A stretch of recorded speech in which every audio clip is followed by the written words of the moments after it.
Hello बच्चों, कैसे हैं आप लोग? क्या हाल चाल है? सब पढ़ाई बढ़िया चल रही है? मज़े में सब? देखो बच्चों, हम लोग आ गए हैं पेयर ऑफ लाइंस के अगले वीडियो में। और इस वीडियो में हम लोग देखेंगे कि अगर हमें फर्स्ट डिग्री टर्म को हटाना है combined equation of two degree से तो क्या करना पड़ता है ना। फर्स्ट डिग्री टर्म को हम कैसे रिमूव करते हैं, तो आज का हमारा कॉन्सेप्ट क्या है बच्चों? Removal of first degree term. Removal of first degree term from combined या general equation of second degree. General equation of second degree, ठीक है। कोई भी जनरल इक्वेशन अगर हमें सेकेंड डिग्री की दी जाए तो उससे फर्स्ट डिग्री टर्म, जैसे क्या होता है देखो, general equation of second degree में हर प्रकार के टर्म होते हैं। तो फर्स्ट डिग्री टर्म का मतलब क्या हुआ? जिसमें x और y आ रहा है, क्योंकि x की डिग्री 1 होती है और y की भी डिग्री 1 होती है। बस समझे? देखो जैसे ये हमें मान लो जनरल इक्वेशन ऑफ 2 डिग्री दिया गया है ना। ये हम लोग पढ़ चुके हैं बच्चों पहले भी।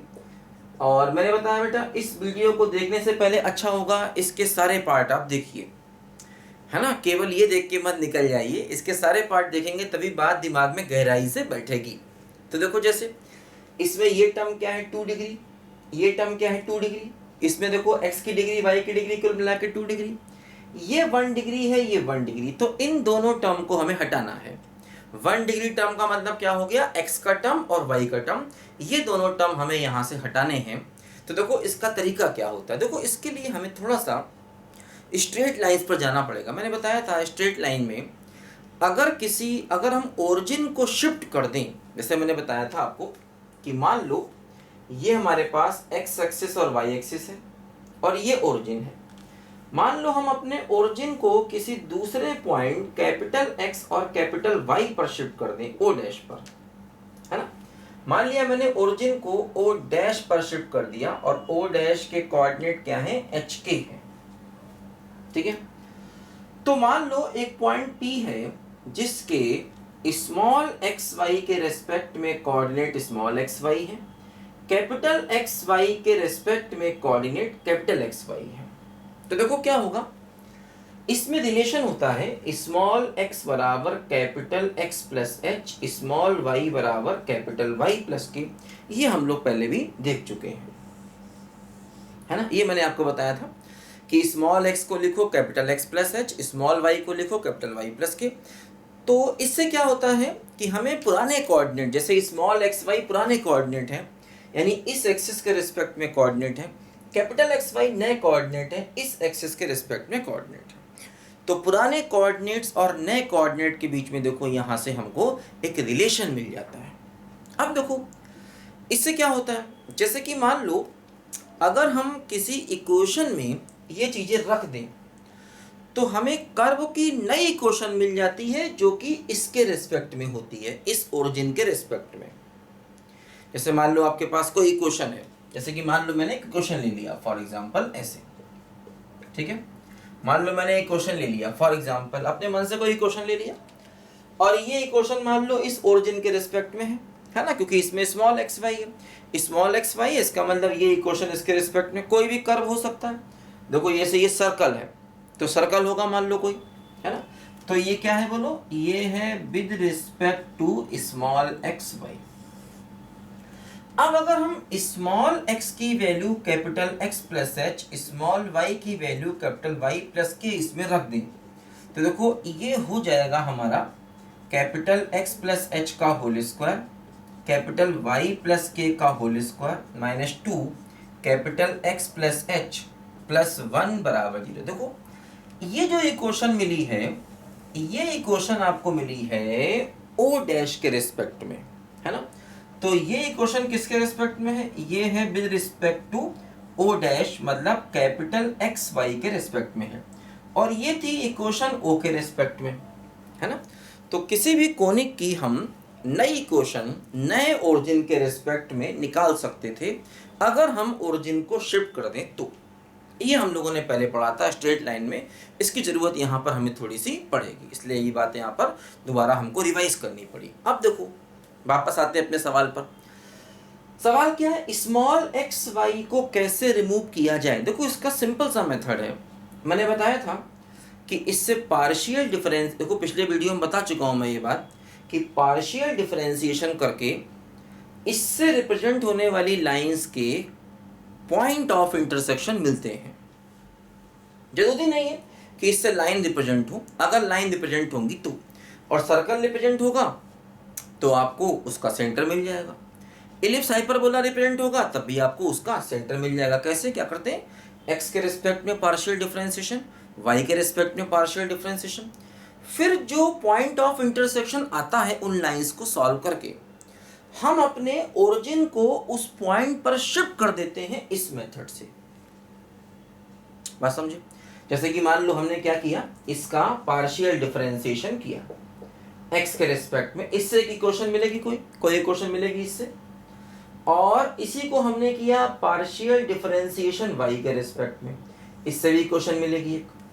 मान लो इन दोनों इक्वेशन जो मिलेंगी, है ना, अगर आपने पिछला वीडियो देखा होगा तो ये प्रोसेस आपको पूरी मालूम होगी बेटा, इसलिए बार बार मैं जोर दे रहा हूँ कि बहुत अच्छा होगा पिछला वीडियो देखिए, बल्कि सारे वीडियो देखिए, फिर इस कॉन्सेप्ट पर आइए। तो इस इक्वेशन को और इस इक्वेशन को सॉल्व करके उनका पॉइंट ऑफ इंटरसेक्शन मिल जाता है लाइंस का। तो मान लो हमें अल्फा और बीटा मिला, अब क्या करेंगे, सेम मेथड से हम अपने स्मॉल एक्स को लिख देंगे कैपिटल एक्स प्लस अल्फा और स्मॉल वाई को लिख देंगे कैपिटल वाई प्लस बीटा इसी इक्वेशन में।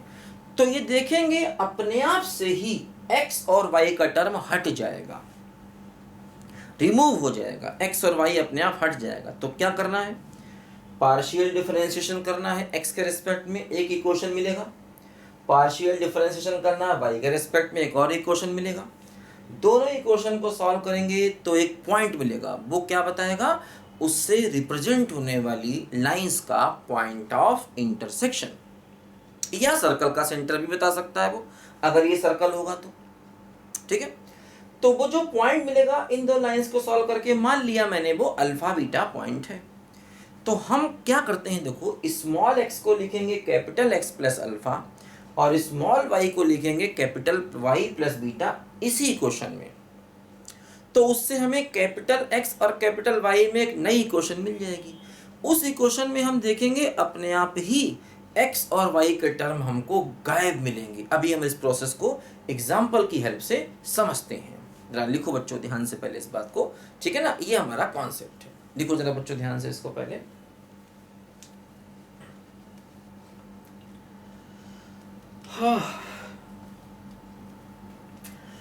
बड़ी दूर से आए हैं प्यार का तोहफा लाए हैं, अपना लो या ठुकरा दो, प्यार का तोहफा लाए हैं। वो दिलों के नाते हैं वो जोड़े नहीं जाते, जोड़ लिए फिर वो तोड़े नहीं जाते, ये नाते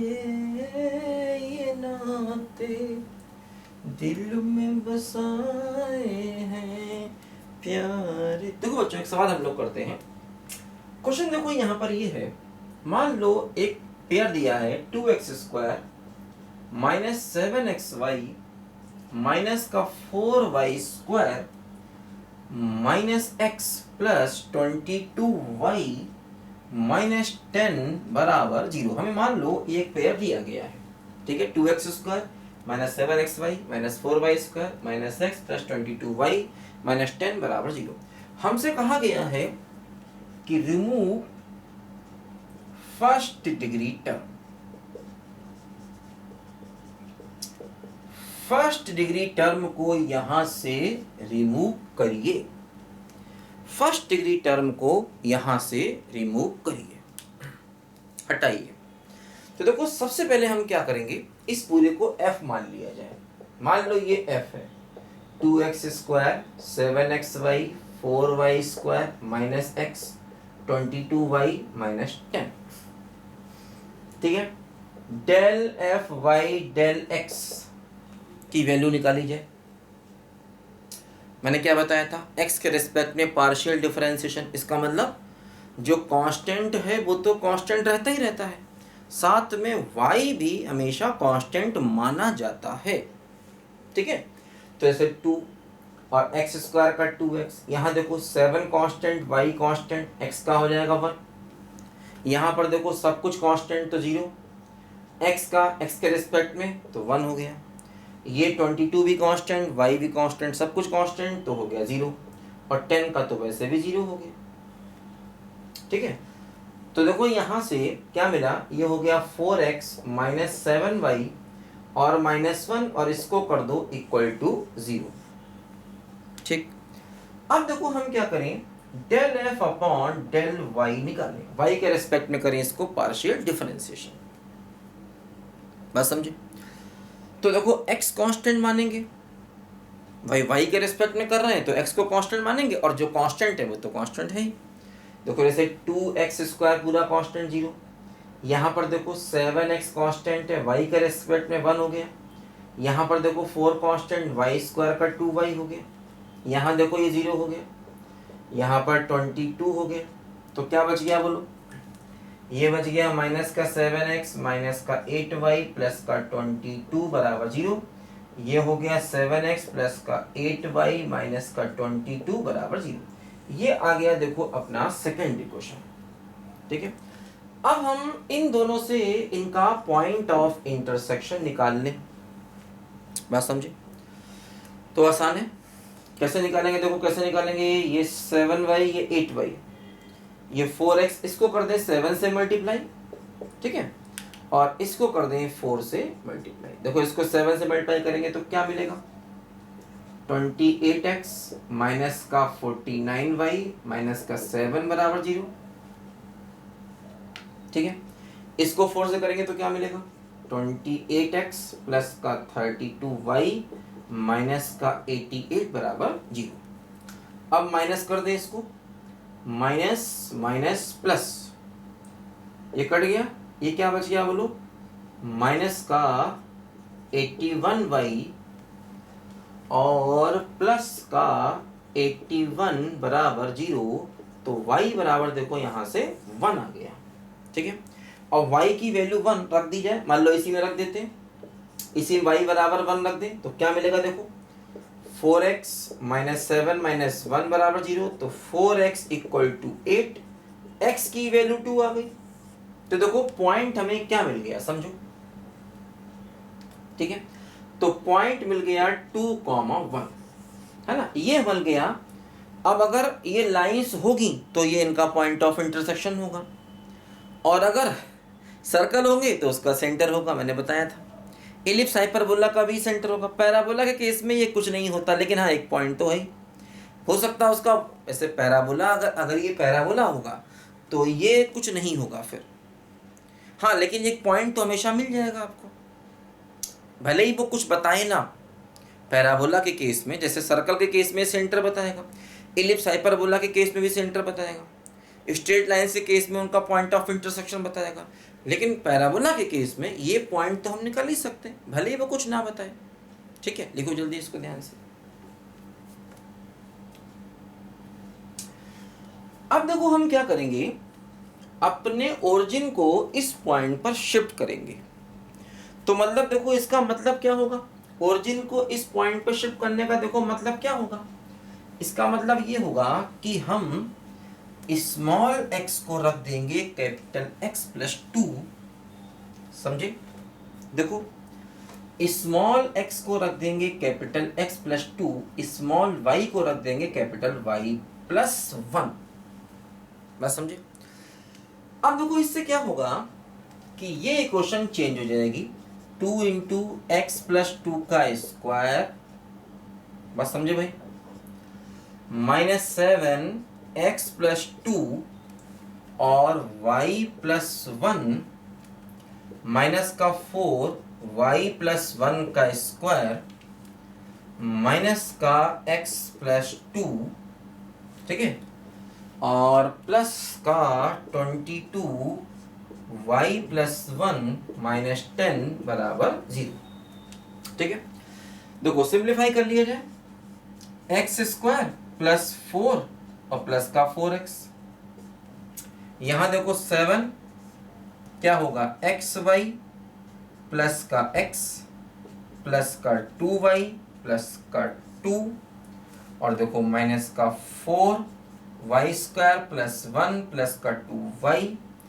माइनस x माइनस 2, और प्लस का 22y प्लस का 22 माइनस 10 बराबर 0। देखो 1 डिग्री टर्म देखो खाली, देखो कैंसिल होते हैं कि नहीं, देखो जैसे x का टर्म देखो कैंसिल होना चाहिए, ठीक है, देखो ये क्या हो गया 8x, और ये देखो माइनस का 7x और माइनस का x, देखो x का टर्म आपस में कैंसिल हो जाएगा, ठीक है, y का टर्म भी कैंसिल होना चाहिए, देखो ये क्या है माइनस का 14y माइनस का 8y, तो माइनस का 22y, और देखो प्लस का 22y, तो y का टर्म भी हो गया आपस में कैंसिल। तो बस समझो x का टर्म y का टर्म कैंसिल हो गया। अब जो इक्वेशन मिलेगी उसमें अपने आप ही x और y नहीं होगा, आप सिंप्लीफाई कर लो, है ना, जो इक्वेशन मिलेगी उसमें अपने आप से ही x और y गायब होगा। तो यही हो गया removal of first degree term, मतलब जो इक्वेशन मिली इसमें फर्स्ट डिग्री टर्म नहीं है, बात समझे।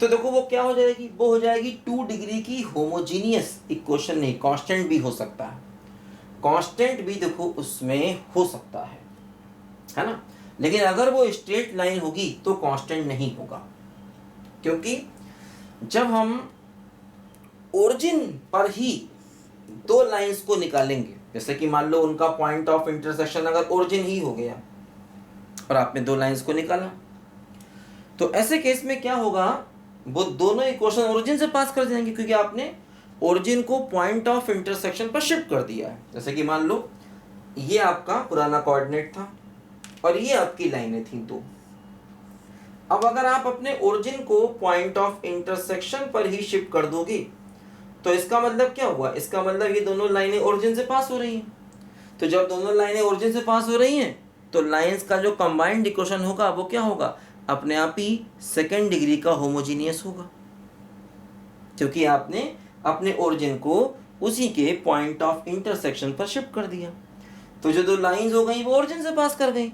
अब अगर ओरिजिन से पास करने वाली लाइंस होती हैं तो उनका कंबाइंड इक्वेशन क्या होता है, सेकेंड डिग्री का होमोजीनियस होता है। तो ये बात मैंने आपको बस समझा दी, दिमाग में आ गई इसलिए, बाकी सवाल अपना यहीं पर ख़त्म हो चुका है कि भाई फर्स्ट डिग्री टर्म को ऐसे हम रिमूव करते हैं। ठीक है बच्चों, तो इस वीडियो में इतना ही, अगले वीडियो में कुछ और बढ़िया कॉन्सेप्ट के साथ मिलेंगे, तब तक के लिए बाय बाय।